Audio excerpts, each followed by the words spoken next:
Bonjour, je suis Mickaël Ferrari, le fondateur du blog EspritRiche.com, le blog qui vous aide à atteindre votre indépendance financière et à vivre une vie plus riche.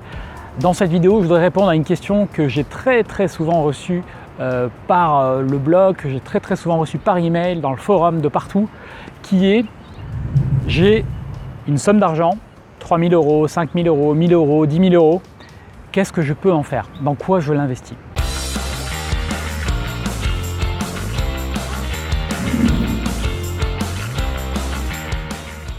Donc ça, c'est une question qui, en fait, en dit beaucoup plus sur celui qui la pose qu'autre chose. Pourquoi? Parce que il est absolument impossible de répondre à cette question pour moi et pour n'importe qui. Pourquoi? Parce que cette somme-là, par exemple, on ne sait pas ce que ça représente. Je ne sais pas, moi, cette somme-là, ce qu'elle représente pour vous dans votre patrimoine. Est-ce que c'est 5 000 euros, c'est tout votre épargne, ou est-ce que c'est une petite partie de votre épargne? C'est pas du tout la même situation et c'est pas du tout les mêmes conseils ou les mêmes recommandations qu'on pourrait donner selon la situation. Donc ça, c'est le premier indicateur. Deuxième élément, on part toujours d'un projet. Ce qui va compter, c'est pas la somme que vous avez. Ça, en fait, on s'en fout un peu de savoir que vous ayez 1 000 euros, 10 000 euros ou 5 000 euros. On s'en fout un peu. Ce qui compte, c'est quel est votre objectif.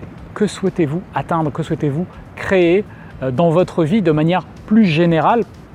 Et donc, une manière de reposer cette question-là, c'est de vous demander quel est votre projet de vie.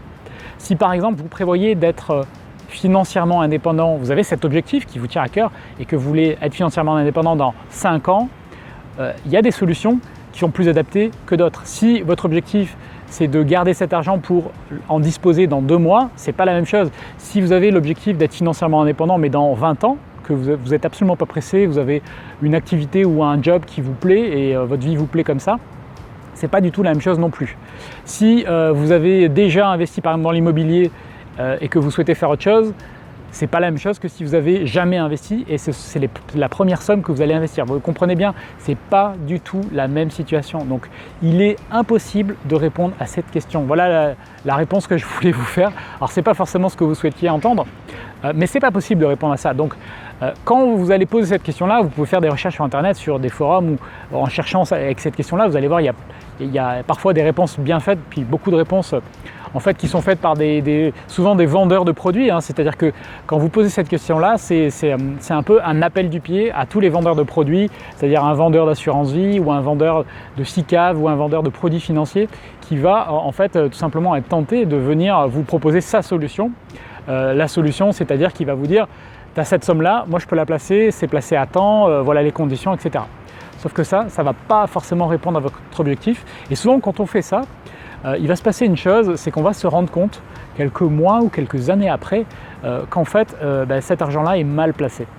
Donc réfléchissez d'abord en priorité, si vous vous posez ce genre de questions, à quel est l'objectif que je veux atteindre avec cet argent ou avec ce placement. Qu'est-ce que je veux faire? Et il va falloir une réponse qui aille un petit peu plus loin que je veux juste le placer de manière sécurisée et au meilleur taux. Parce que ça, ce n'est pas une réponse. C'est quel est l'objectif pour vous dans votre vie, le résultat que vous souhaitez atteindre pour vous.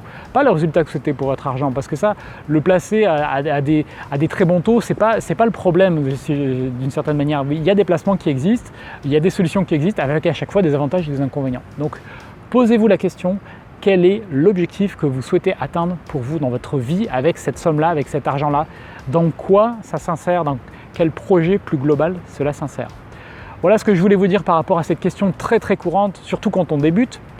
Réfléchissez à ça et je vous retrouve avec grand plaisir pour de prochaines vidéos.